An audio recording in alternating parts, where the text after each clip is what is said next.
May masarap nga pala kami na kainan na Filipino restaurant dito sa Abu Dhabi, UAE. Hindi lang masarap, kundi affordable pa. At halos lahat nga ng Filipino food na kailangan mo ay nandito na. Mapasabaw man yan, or inihaw, or mga dessert pa.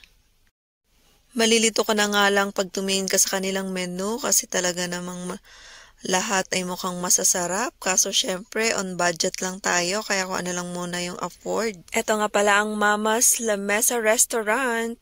Dito lang yan sa may likod ng City Season, bandang Electra Street or between Najda Street, Abu Dhabi. Meron din pala silang pang party package. So ayan, meron pang karaoke, videoke. Meron nga rin pala silang unlimited buffet dito for only 27 dirhams. At ito na nga ang kanilang menu guys. Ayan, sobrang daming pagpipilian. Mga iba't ibang inihaw, mga ano ba yan, mga package. Pang maramihan, barkada party, pang barkada package. Meron ding pang dalawahan, pang isahan. Ayan, depende na yan so kung ano yung kaya nyo. Hindi na pala kami nag-avail ng buffet, bali nag-a la carte lang kami dito. Kasi hindi kami masyadong gutom, kaya malulugi kami kapag nag-buffet kami, diba? Nagkaayaan lang talaga kaming kumain ng kasama ko, ng kaibigan ko, kasi ang tagal na namin hindi nagkikita. Halos siya palaging aking kasama sa mga vlog ko na food trip. At kapag nag-date nga kami nito or kumain sa labas or kumain sa mga restaurant, ay syempre KKB kami, hating kapatid. At kung minsan naman ay kung may extra or may okasyon, ay syempre maglilibre naman kami paminsan-minsan. Ayan nga palang in-order namin, sinigang na hipon at pinadapang manok pero lasa siyang inasal, napakasarap niyan. At ito nga pala ang Shanghai, na meron siyang atsara ay nasay. Sinubo ko pala agad yung Shanghai dyan na napakainit. Ayan, napaso yata ang dila ko dyan. Excited kasing kumain. Ayan, katakawan, diba? Siyempre, masarap naman kasi ang Shanghai kapag mainit pa. Meron nga rin pala kami in-order na pansit na bihon na may halong kanton.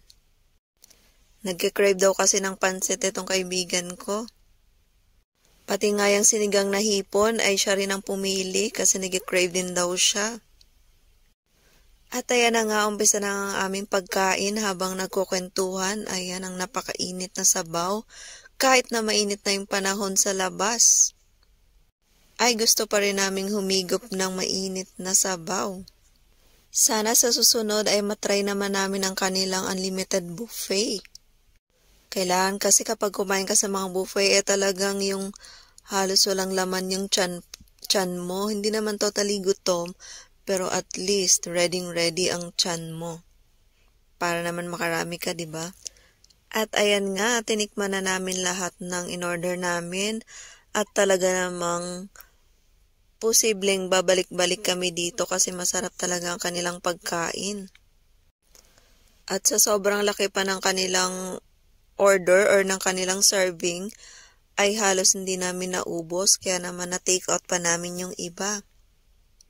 Naghating kapatid nga rin kami sa pagti-take out. Ayan. At yung sabaw nga ay siya na ang nag-uwi. Kasi nagkikrave talaga siya nung sinigang na hipon. Kaya ayun, sige, okay lang kako. Yung sa akin naman ang iba, yung manok yata ang na-take out ko. Tsaka itong pansit. Thank you guys sa panonood. Sana nagustuhan niyo ang video na to. Please don't forget to heart, comments, and follow my FB page, Chan Vlogs page, and my YouTube channel, Chan Vlog. Shout out Ella Bon and Aga Cesar Vlogs. Bye!